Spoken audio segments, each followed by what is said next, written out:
in the chat. Yeah, yeah. Matt's already there. You know, Cody's already there. John's there. Yeah. Nice. So let's We start it off live. right. Yeah. What's going on, guys? Welcome to Big Guilty Cigar Podcast. Today, my man, my guest is my man Michael, also from Master Your Ash, and Mike. I just want to say thank you for coming on and just giving me the time to have you on and give you this interview and chop it up Yeah, and man. talk sticks, man. 100%. Happy Yeah. to be. Thank you.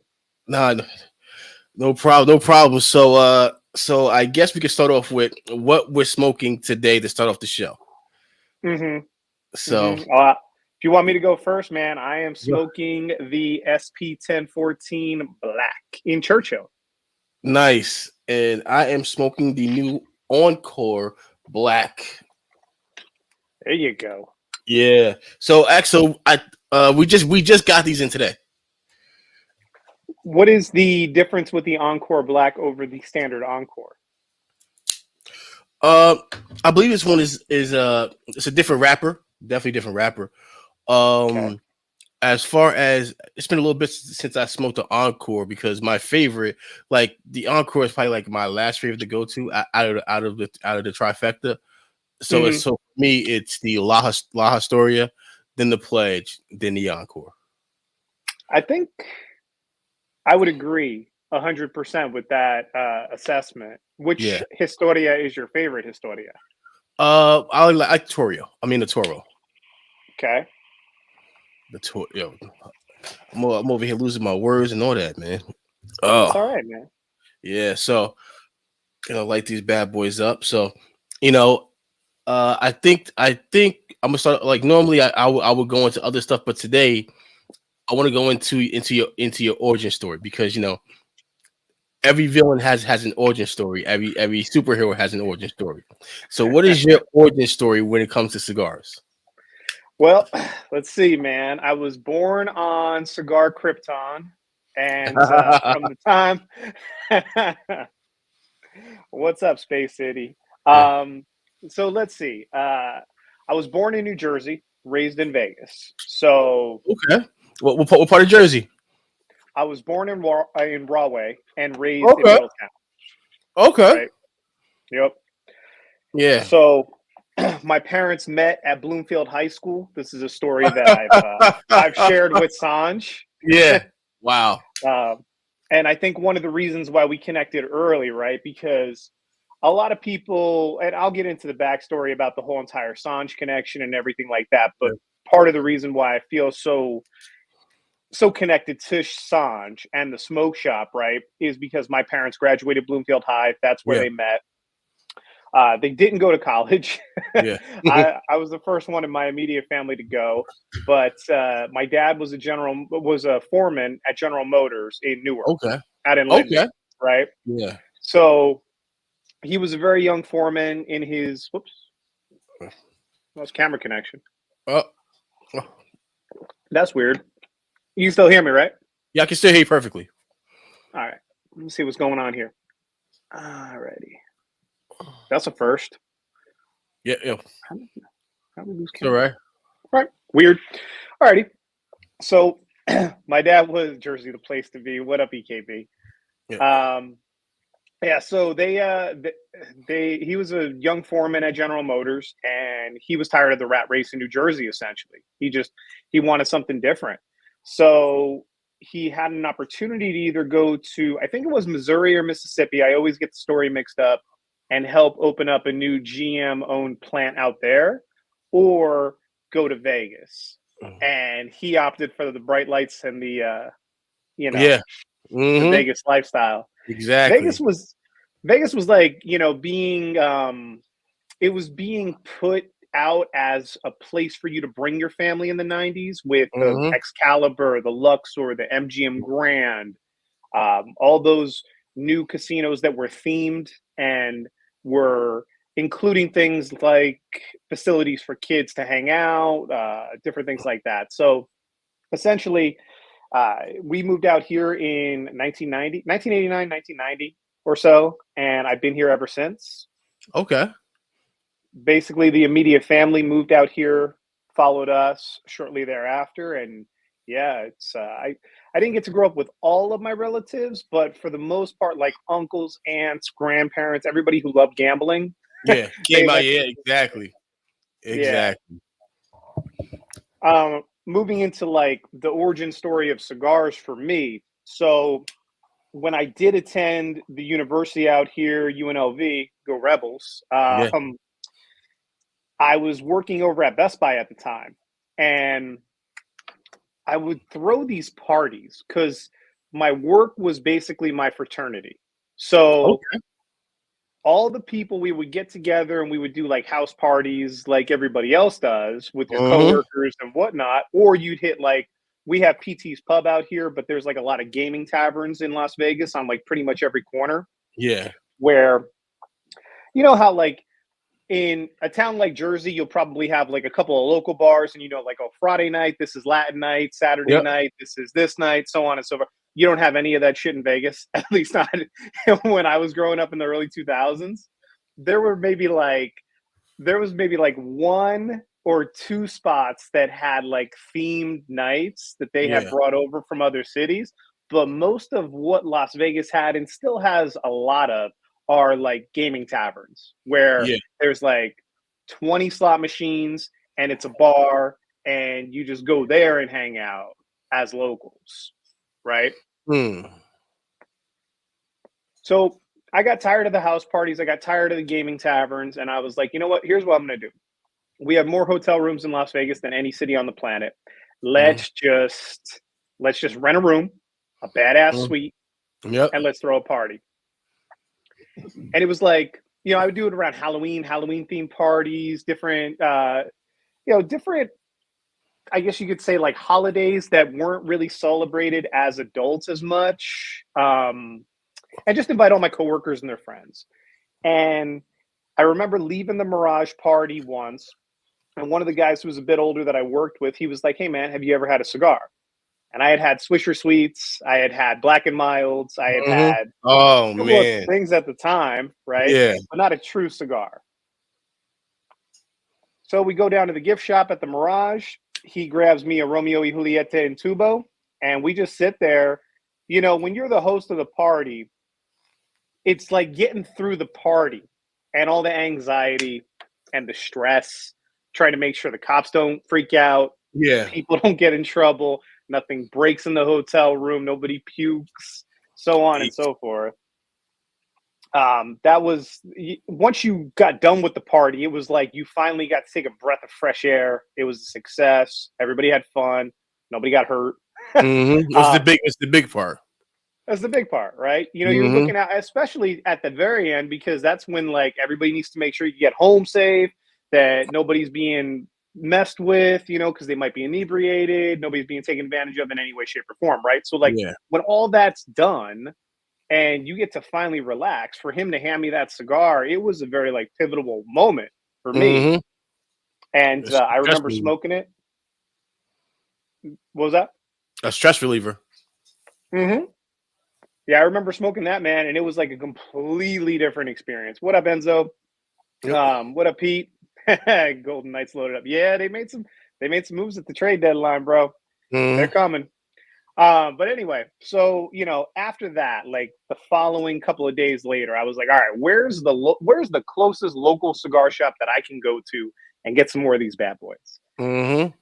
So I go down the street from my house. There was one by my high school called Tobacco Leaf. It's still open to this day. And Wow. when I went into the shop, like most people, it's always a very apprehensive moment, your first time, and very overwhelming too. You go into a cigar shop, you don't know what anything is, Yes. how to order, and most of the shops too, like people are pretty casual. You're like, can I go in the humidor? They're like, yeah, go into the humidor. And I'm just like, okay, and they follow you in and they're like, are you looking for anything specific, anything that you want to know about? And I'm just like, yeah, I smoked a Romeo y Julieta in tube, or Mm-hmm. something like that. And he's like, oh, where did you smoke it at? I'm like, the Mirage gift shop. And he's like, okay, let me help you out. Yeah, exactly. Yeah. And it was just, going there basically every couple of days, picking up new sticks. I remember that was the first short story that I had ever tried in my life. And Mhm. that cigar really captivated me. I know that I've told that story on our live streams a couple of times, but that was really like the genesis of Yeah. everything for me with cigars was that. Okay. I wish I had such a nice and successful story as you did. You What was know, yours like? I was so I was down in Miami for my son's bar mitzvah. Okay. Yeah, yeah. I know that sounds kind of crazy. So I was down there and I was down in Miami and I so like my Jewish dad, chicks. yeah. so so my so my dad picked up a couple hand rolls. And I was like, all Mhm, right, you know what? I was like, he's picking up a couple. I'll pick up 4. But before mhm. that, I was looking into getting cigars, because a couple of my coworkers were talking about it, just how relaxing it is and how calming it is. So I went and I started doing research, and I was like, all Okay. right, I'm not gonna try it yet. And then I went down to Miami, and my dad bought like 20, so I bought 4. So I get back to New York, I put them in my fridge. Well, Jersey. I come back to Jersey. I put them in my fridge. I cut them. When I cut them, Wow. I cut like with a scissor, cut like the whole back off. The cigar didn't blow And up on you? no, it was actually it did. It unraveled. It was awful. Okay. It was awful. So I'm there and I'm like, fuck. Okay, I'm like, all right, whatever. I'm gonna I'm like, listen all to you, right, but I I'm gonna get let the dog in real quick. go ahead, yeah. So Keep going. You're good. all right, yeah. So I'm there and I'm like, all right, I give it up for a little bit. Then I started watching TNT. And sadly enough, talking about TNT, Bradley just passed, and I was like, that one kind of hurt a lot just because of the fact that he was the first reviewer that I actually started watching to learn about cigars. So I started watching him and Tim to learn about cigars, and I was like, all right, I'm gonna dedicate 2 weeks to actually just go and learn about cigars, how to smoke cigars properly, because I never smoked anything. I never smoked weed, never smoked cigarettes, nothing. And so I gave myself two Sure. weeks and I walked down to a place called Railroad Cigars, which is in Newark. And so everything was closed down. And I had to wait just because of the fact that there was no cigar shops open.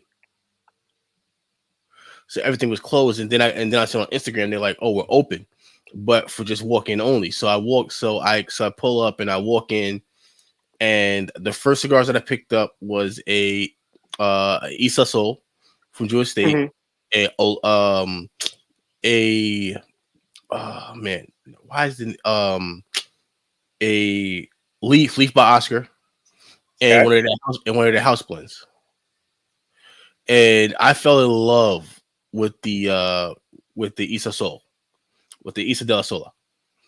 I Sure. fell in love with that cigar. I was like, I went and bought 2 boxes of it. Like, and then after a while, little by little, your palate starts getting better, and after a while, you just stop smoking it.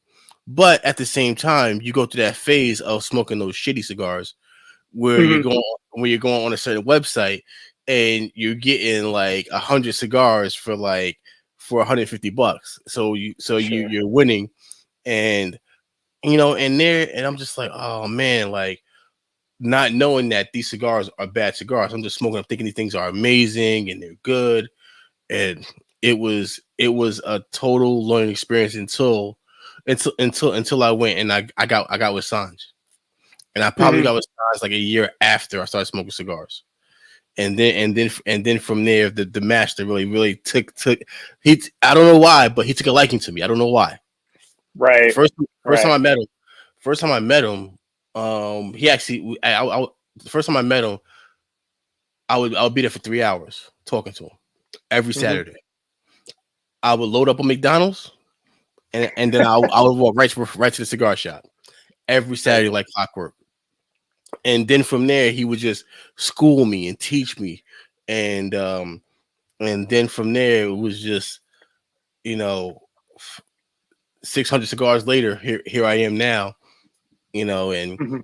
then the podcast came about. I was like, all right, you know what, like, let me give, let me like, I like talking to people, I like meeting people, you Right. know, and I think that's the one thing that Sanj really took a liking to me about is I'm never, I'm always welcoming to people, and I Mhm. always try to treat people the way I want to be treated.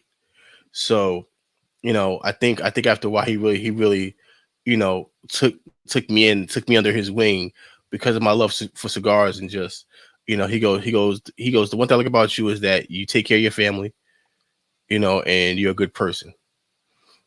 And from then on, it's, he's been, you know, I've been he's been my teacher, and I've been right by his side the whole way. So it's been a nice ride because I've only been smoking for about 5 years. Mhm. So Yeah. I still consider myself very, very new. I consider myself very new, but I do know a lot of ins and outs. So, and it's something where, and that's kind of one reason why I don't choose to review cigars, Mhm. is because of the fact that, like, just knowing some of the back end stuff. I'm like, I rather just go in and just do podcasts with cigar owners, and, you know and talk to people like you who are cigar reviewers, so I can get how your mind works when you're reviewing cigars. What goes through your mind when you're like, all right, well, especially with the pairings, Right. because Yeah. That's kind of something that differentiates me from most, if not all, yeah, right? yeah, because By design. yeah. Well, I know what, the one thing I like about, I like about your channel is the fact that you go, well, this something that has this flavor of either wine or whiskey would go good with the cigar. It would be a good pairing for it. This Yes. right here will get it to go together. So I found that something very fascinating. So now, so like, your palate when it comes to, like whiskeys and wines and spirits, stuff like that. So what's your background with that? Okay. So when it comes to just alcoholic beverages in general, right? So I started my first job in high school at like 15 and a half, essentially my junior year. The second that I got a car, I was out, bro. I was like, I want to make money. I want to make my own Yep. money. I want to do my own thing. Forget about all this school stuff. And I did decent in school. It just didn't entertain me. I was Yeah. like one of those kids that probably would have gotten prescribed Ritalin had I have been, you know, had I have Welcome grown to the up a club. decade later. Welcome Yeah. to the club.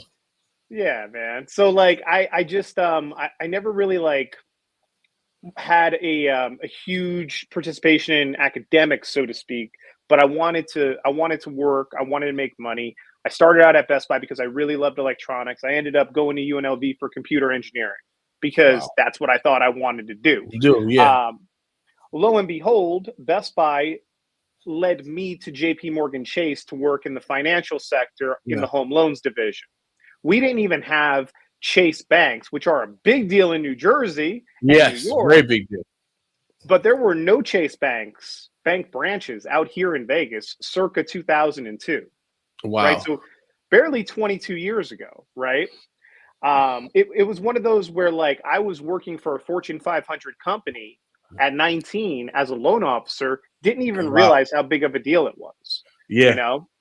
And it was because of connections and relationships that I had made when I was working at Best Buy of all places, because sales managers and directors knew my work ethic, knew my knowledge, my skill set, and they believed that it would transition the same way. The problem Mhm. was I didn't have the work ethic because it had just been handed to me.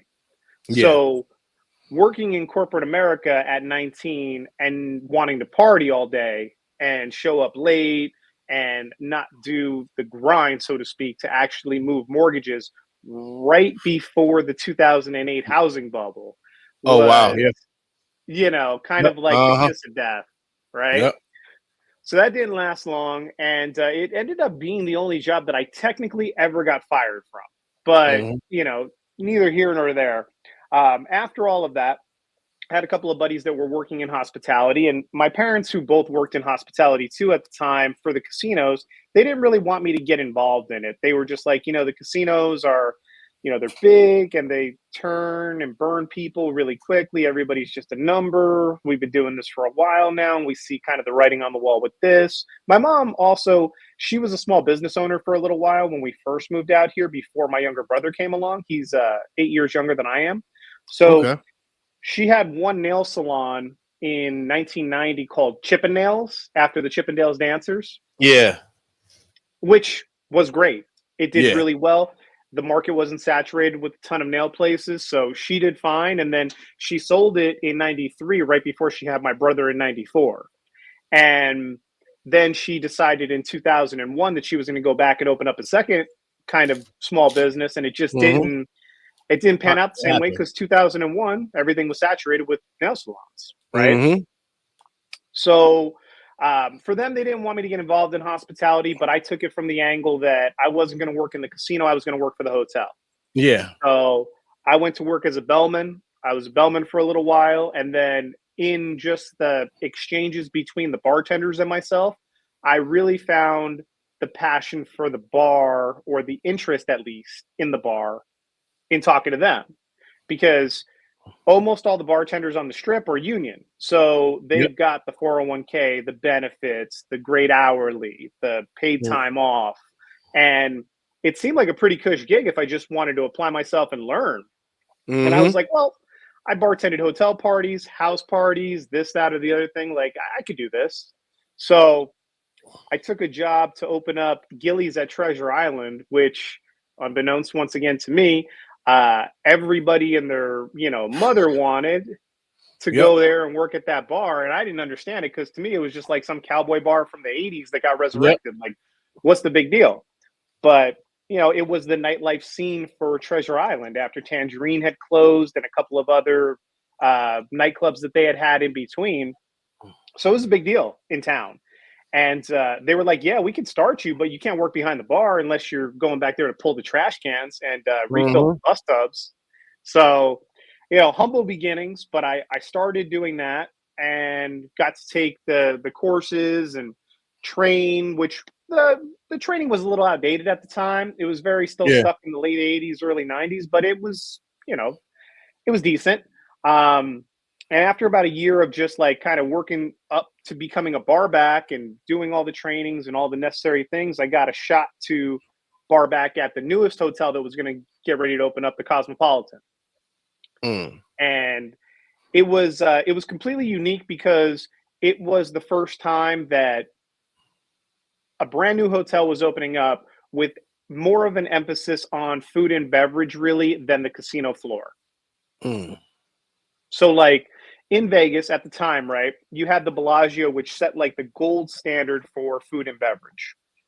They had the best restaurants, they had the best wine programs, the best cocktail programs. They used all fresh ingredients throughout the property. It was universally a smash hit. Yeah. And then you had the Win open up, right? And the Win kind of mirrored that image a little bit. They used all fresh ingredients, very elevated cocktails, elevated food and beverage, and the Cosmopolitan was coming up. But instead of the Cosmopolitan being just a cookie cutter version of what MGM had with Bellagio, or Yeah. what Steve Wynn, who was a genius in his own right in the way that he conceptualized the Mirage and the sports book and some of the other great properties in Vegas, how he did Encore, they wanted to fit where it was even more about food and beverage than the casino Mhm. floor, and also about, like, Vegas is the city of sin. We need to embrace this. We need to Exactly. embrace what it's like to want to party and create a party environment. And that was the thing that they showcased the most in the opening, along with their Mm. restaurants. Their restaurants were very playful. Their bars were very playful. And playful, the way that I'm describing it, is that they were interactive. The cocktails, the food was very interactive. I remember when Haleo opened up and they were serving a 21 course tasting menu that was like $4,000 or $5,000, and one of the Wow. dishes came in a Converse shoe. Yeah, that's crazy. Yeah, like, it That was is just like, crazy. we're going to elevate it, but we're going to make it fun. Wow.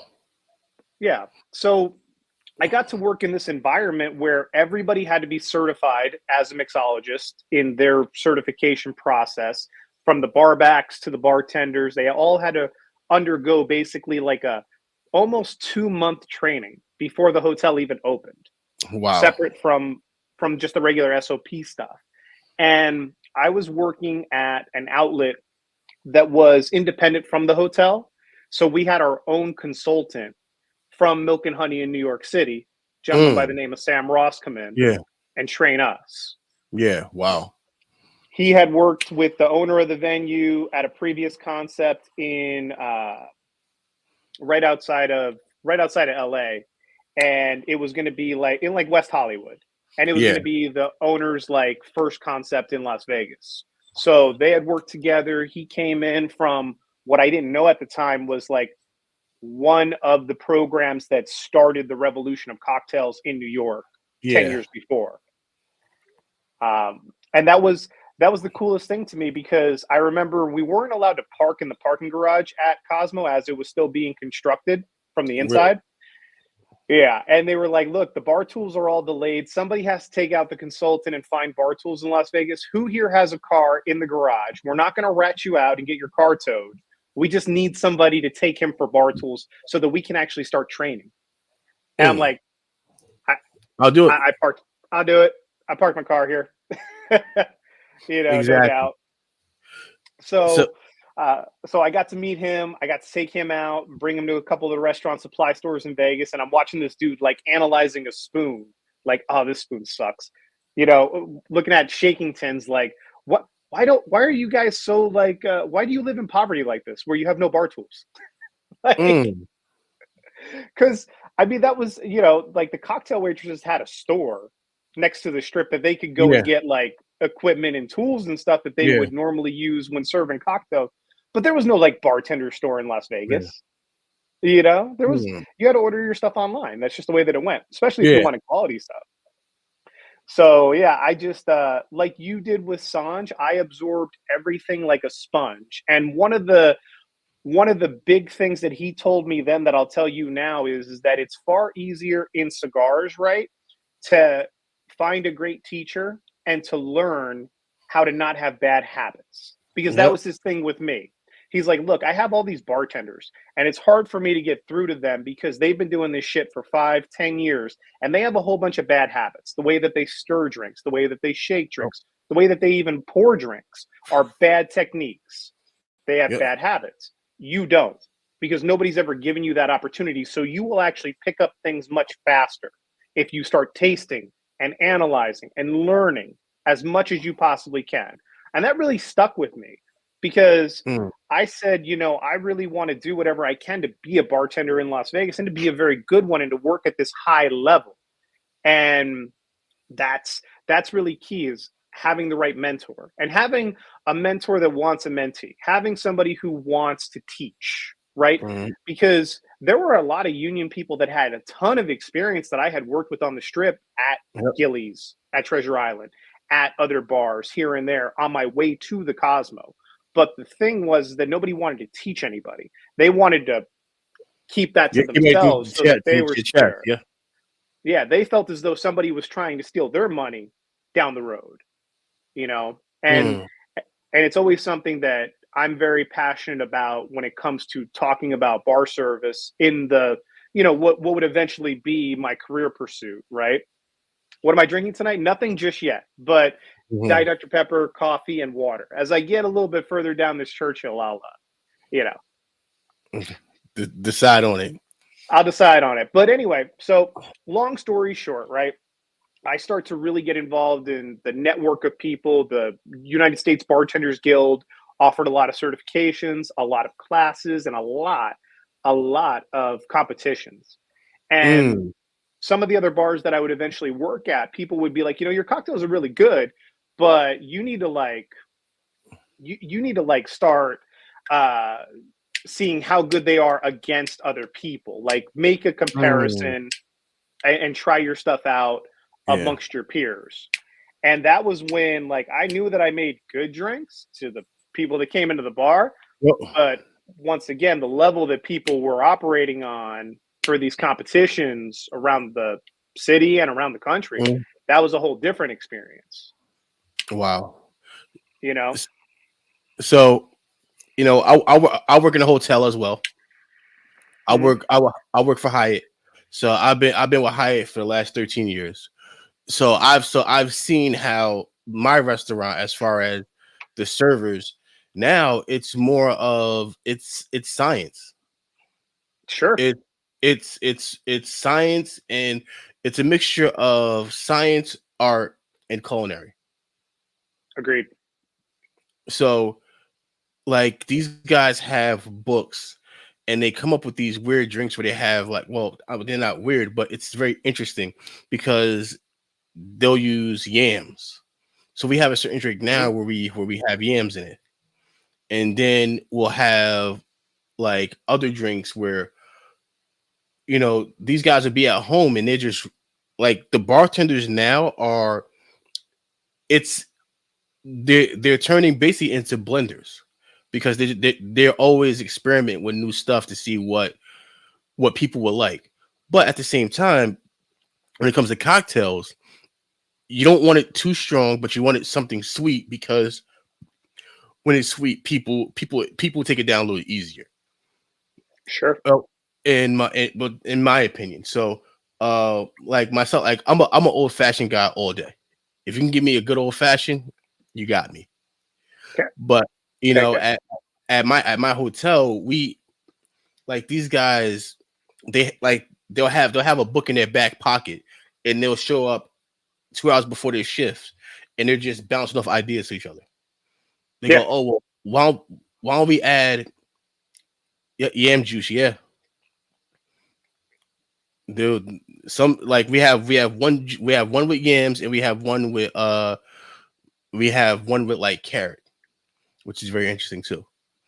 Oh yeah, I So love using carrot juice, man. That's yeah, it's a fun so one. It started for me too with the carrot juice. So I would go down to Tales of the Cocktail every year in New Orleans, wow, and Tales was kind of like it was kind of like this bartender meetup and also convention, for lack of a better wording, in the middle of mhm, July, like at the very end of July, when it's the hottest and humid you can yeah, possibly get in New Orleans every year. And then you add in, you know, look, alcohol on top yeah, of all that. It was just a mess. But we would drink pretty heavily for the majority of yeah, the nights, and then roll around and go to different presentations that we could make during the day, mhm, and ballroom speeches and different stuff about the industry, where things were going, and then you had all these sponsored parties and events and whatnot. It was a good time, the 5 years in a row that I went. But I remember one specific year that we had tied one on pretty hard the night before, and the next day I was with a couple of my buddies that I had gone out there with from Vegas, and they were like, "Look, I went to this bar last year that serves this carrot juice and ginger turmeric yeah. margarita, but it's frozen." And Wow. the bar was called El Gato Negro, the Black Cat. We Mm, went down there and I drank this carrot slushy like it was going out of style. And I was wow. like, okay, when I get back, I need to like recreate this for the menu that I'm working on. And I need it to be like elevated, not a slushy, but an actual cocktail. And I need to do this, that, like you were saying, you bounce Yep. ideas off of your contemporaries and your coworkers, and you kind of see like where it takes people's heads. And much like a blender, Yeah. you're constantly in the lab, so to speak, working on what Working you on can. yeah, And yeah, because and you always want to be you always want to try to be the first to do something.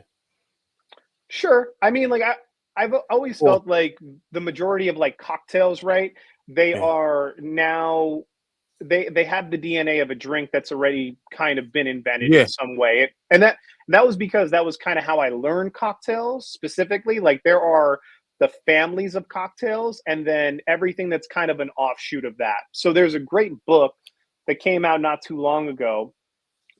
It's like the three most important cocktails or something like that. I'll have to look it up and share it with you. But Yeah. anyway, it was basically a book that took everything down to the old fashioned being the bare bones DNA for any drink. Mm. Because the old fashioned started off as a combination of spirit, bitters, and sugar. That's it. Yep. So from that, you can basically build on that and make anything because what is a whiskey sour? Well, a whiskey Mhm. sour are those three ingredients plus sour mix, you know, and Wow. not even sour mix, but just lemon juice, right? Because Yeah. the sweet side is already there with the sugar, and Yeah. bitters would be a traditional ingredient in a traditional whiskey sour. And then like you go to like the opposite end of the spectrum, and you talk about something stirred like a Manhattan. Well, Mhm. it has bitters. You use vermouth as the sugar, and you have Yeah. whiskey. So it's like they Yeah. basically made the parallel and bridge the gap that every drink is a spin off of the old fashioned. Wow. Yeah. So and rightfully so. It makes sense when you read it. It's kind of probably a little bit of a watered down way of thinking about it, but like truthfully, you can learn maybe about 10 or 12 cocktail families and you would have thousands of drinks programmed in your head Yeah. like I do about where you're going to go So, with something. so my question is, who's the demon that thought that a White Russian would be a good drink? Like I Right? cannot see myself like doing like milk and like don't get me wrong, like cojito is amazing. I love Yeah, cojito, but like White Russian and what's the drink that has the egg white in it? that's a sour. Yeah, Yeah, that's a sour. yeah. So it's like all of these crazy things that you put together to make these drinks. And you're like you see like egg white. Nah, there's no way that's gonna be good. And then you try it, you're like, wow, this is actually not bad.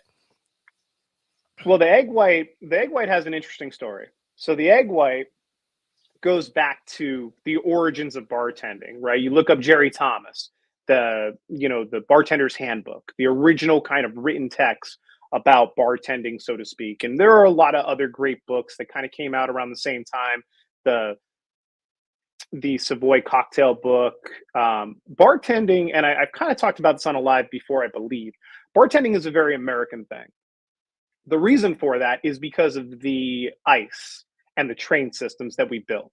So way back in the day, we have to think about this like spirits have been around for a very, very long time, right? Basically, we learned how to ferment, and from that came like the honey meads and the wine and the beer and everything that predates distillation, which was kind of brought over from the the Cartesian monks and the Scots and a lot of other. Is it just me now? Oh, I am the only one now. Hey, everybody. I guess that was I getting boring? Was that too much? We'll wait for Innocent to come back. What's going on, chat?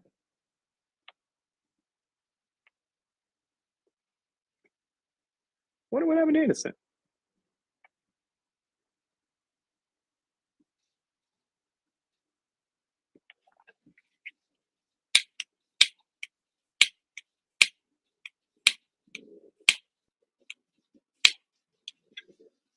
There we go. All right, I'm like my Wi-Fi went down on my end. So right now, Okay. as you see, I got the ghetto rig going right now. We got the green. Yeah. So It's all good. sorry It's about all that. good. No, no, no, you're fine. So, going back to like distillation. Sorry, just telling my wife to get the cat away from the door. She's trying to get out here. Um, so anyway, the Scots, it basically just travels through Europe like Christianity, Yeah. and some would argue from the Babylonians, whatever like ancient. Oh, here we go. Wi-Fi goes down again.